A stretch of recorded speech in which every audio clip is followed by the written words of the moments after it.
नमस्कार दोस्तों, मेरा नाम है सुमंत और पिछली क्लास में आपने पढ़ा इरिगेशन के बारे में। जो सिंचाई है इसके बेसिक्स पढ़े आपने, इसका इम्पोर्टेंस क्या होता है, इसके साथ क्या क्या चैलेंजेस हैं आपने वो पढ़ा। कौन कौन से स्कीम गवर्नमेंट के द्वारा चलाए गए हैं आपने ये पढ़ा।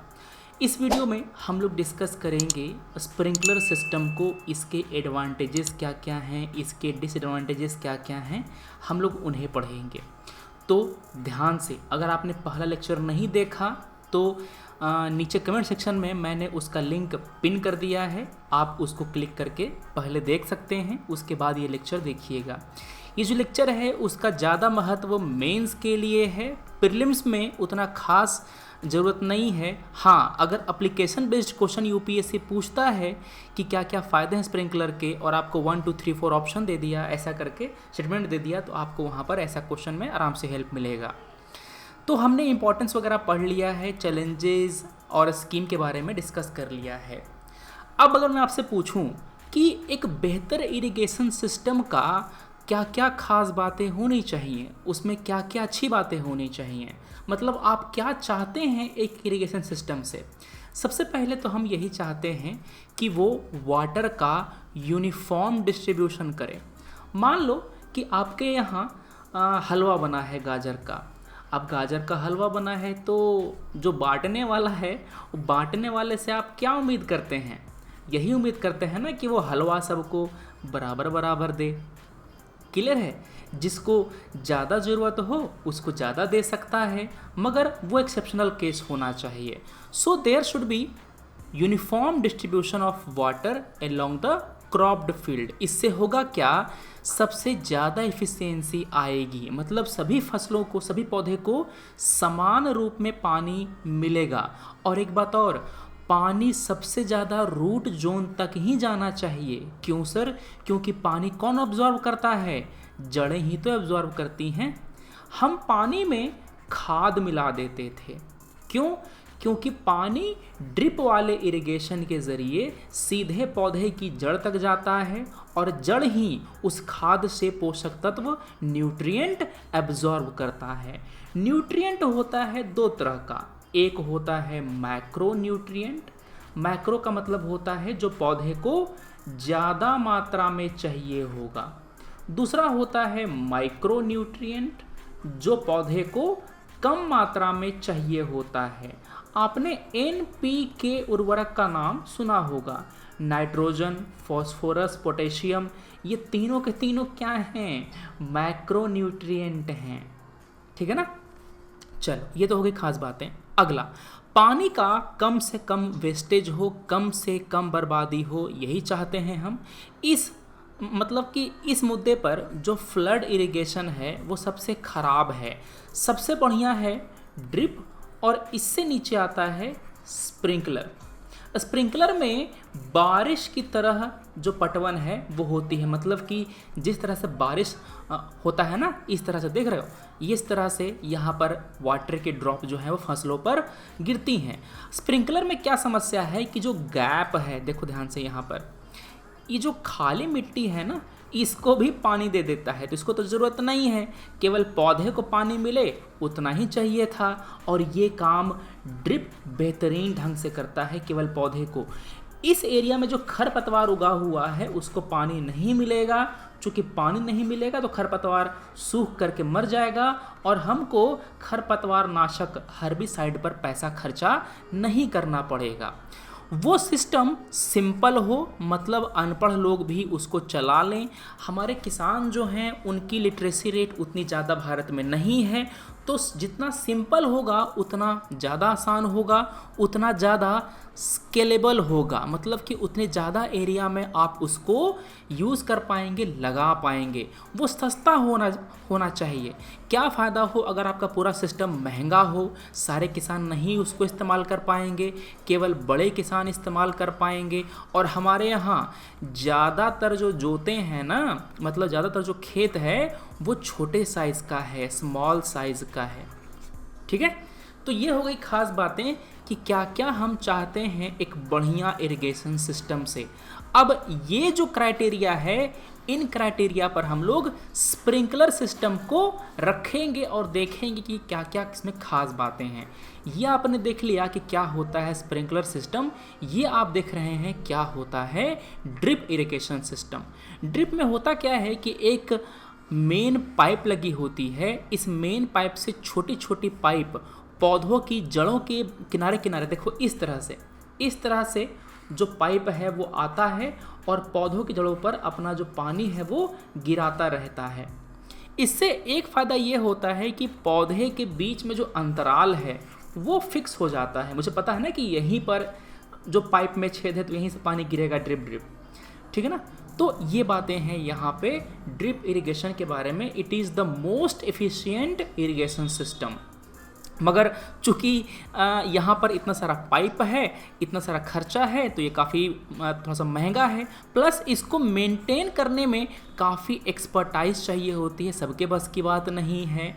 और यहाँ पर बहुत ही महीन काम होता है। सोचो पाइप पूरा लगाया हुआ है, अब अगर हम पूरा खेत को जुताई करेंगे तो हमको पूरा पाइप हटाना पड़ेगा, वरना सब कट जाएगा, हल से ट्रैक्टर से सब पूरा चप जाएगा।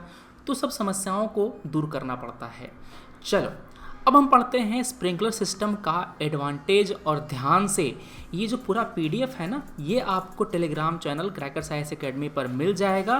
फेसबुक पेज भी यही है और इंस्टाग्राम पर भी आप फॉलो कर सकते हैं। लेक्चर ख़त्म होने के बाद आपको जो पीडीएफ है वहाँ पर अपलोड कर दिया जाएगा। स्प्रिंकलर सिस्टम में होता क्या है, सबसे खास बात ये वाटर को यूनिफॉर्मली अप्लाई करता है, क्योंकि ये बारिश की तरह पानी गिराता है। जो ड्रॉप हैं वो उड़ते हुए जाते हैं और फसलों पर गिरते हैं। सभी जगह पर समान रूप से पानी का वितरण होता है। यहाँ पर कोई रन ऑफ नहीं होता। रन ऑफ का मतलब ये होता है कि जो पानी है वो ज़मीन पर गिरने के बाद धार के रूप में बहे। चूँकि धार नहीं बनता तो वहाँ पर इरोजन नहीं होता। क्या होता है, वहाँ पर इरोजन नहीं होता। और आपको मैंने इरोजन का जो रिल टाइप का है ना, rill erosion, gully erosion, sheet erosion सब पढ़ाया है पहले। तो यहाँ पर इन तरह का इरोजन नहीं होता। वहाँ पर एक बात और, पानी ज़्यादा गहरे में नहीं जाता, जितना ज़रूरत है पानी वहीं पर रहता है। डीप पर्कुलेशन कब होता है, पानी ज़्यादा गहराई में जाता है तब जब पानी को आप पूरा पटवाएंगे। रेप जो पूरा खेत है ना पूरा पानी में डुबा देंगे तो पानी नीचे जाएगा ज़मीन में। Uniformity of application very high, ये तो हमने देखा ही। चूँकि यहाँ पर पानी बहुत कम इस्तेमाल होता है तो पानी की बचत होती है, ग्राउंड वाटर हमारा बचता है। जो सरफेस इरिगेशन है उसके कंपैरिजन में 40% वाटर हम लोग सेव कर लेते हैं। There is no need for construction of channels and burns. देखो यहाँ पर क्यारियाँ बनी हुई होती हैं, जैसे कि जो खेत है ना, आपको मैंने छोटा सा वीडियो डाला था अपने यूट्यूब पे, मैंने दिखाया था किस तरह से खेत में सिंचाई होती है।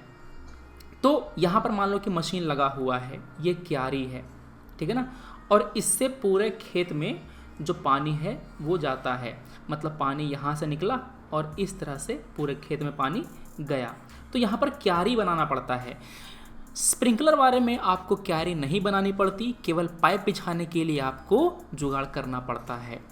ज़मीन की रिक्वायरमेंट कम होती है, ज़्यादा से ज़्यादा ज़मीन आप फसल के लिए इस्तेमाल कर सकते हैं। इसमें पटवन के लिए एक सेपरेट आदमी की ज़रूरत नहीं है, मजदूर की ज़रूरत नहीं है, इसलिए यहाँ पर मजदूरी का पैसा बचता है। इसको चलाना आसान है, सिंपल है। यहाँ पर इरिगेशन आप बार बार कर सकते हैं, क्योंकि मतलब कि जैसे ही ऊपरी लेयर सूखता है हम दोबारा पटवन कर सकते हैं। फ्लड इरिगेशन में समस्या क्या है कि बार बार पटवन करेंगे तो सैलिनाइजेशन की समस्या आ जाएगी। जो होता है ना लवणता, जो लवण होता है वो सरफेस के ऊपर आ जाता है, मैंने बताया था पिछले वीडियो में, तो वो समस्या आ जाती है। वाटर यूज एफिशिएंसी बहुत ही ज़्यादा होती है, ये इसके एडवांटेजेस हैं। अब करना क्या है, जो भी मैं आपको टॉपिक पढ़ाऊँ, टॉपिक पढ़ने के बाद आप वीडियो को पॉज कीजिएगा, आँख को मूंदिएगा और याद कीजिएगा कि मैंने क्या क्या पॉइंट अभी बोला। अगर आप इतना कर लेते हैं तो आपकी जो समस्या है ना भूलने वाली कि सर मैं पढ़ता हूँ और तुरंत भूल जाता हूँ, ये समस्या नहीं होगी। आंख बंद कीजिए और याद कीजिए कि मैंने कौन कौन से पॉइंट बोला है अभी। और इससे भी बढ़िया आप पेज उठा करके लिखिए कि क्या एडवांटेजेस हैं स्प्रिंकलर सिस्टम के। सीधा सीधा सवाल बनता है इन टॉपिक पे। ये टॉपिक हूबहू आपके जो सिलेबस है उसमें लिखा हुआ है। Different type of irrigation system, इसी में हम लोग स्प्रिंकलर को पढ़ रहे हैं। चलो, तो यहाँ पर आपने देख लिया एडवांटेजेस। अब देखते हैं कि इसके क्या डिसएडवांटेजेस हैं। ये ड्रिप इरिगेशन से इन्फीरियर है। मैंने बताया ना अभी कि यहाँ पर हम सादी मिट्टी जो है ना, खुली मिट्टी, उस पर भी हम लोग जो बूंद है वो गिराते रहते हैं। यहाँ पर ड्रिप इरिगेशन की भांति केवल जड़ तक नहीं जाता, यहाँ पर खरपतवार उगाते हैं। क्या होता है, जो खरपतवार है ना, ये सब उगाते हैं और हमको हर्बिसाइड का यूज़ करना पड़ता है, खरपतवार नाशक का यूज़ करना पड़ता है।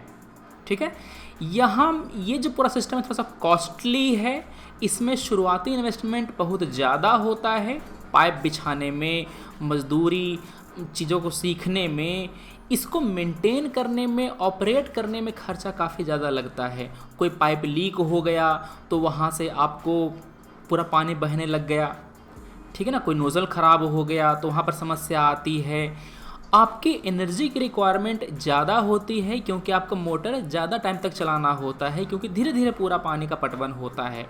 यहाँ पर किसान के पास नॉलेज ज़्यादा चाहिए होता है, उसको हुनरमंद होना पड़ेगा तभी वो इसको मेंटेन कर पाएगा। और हमारे ज़्यादातर किसान की लिटरेसी उतनी ज़्यादा नहीं है, तो वहाँ पर एक समस्या आएगी। ये मेन 4 डिसएडवांटेजेस हैं स्प्रिंकलर सिस्टम के।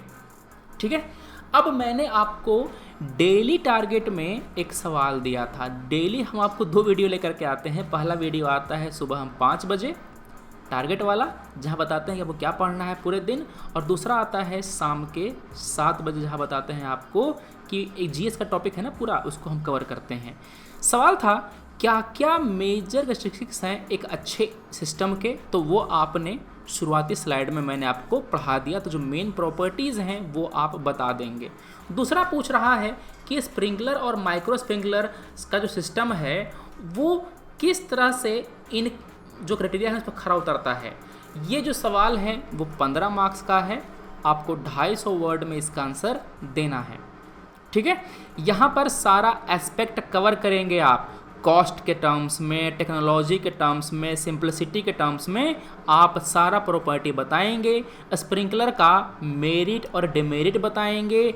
और यहाँ पर आपको समस्याओं के बारे में नहीं लिखना है, क्योंकि यहाँ पर पूछ नहीं रहा है।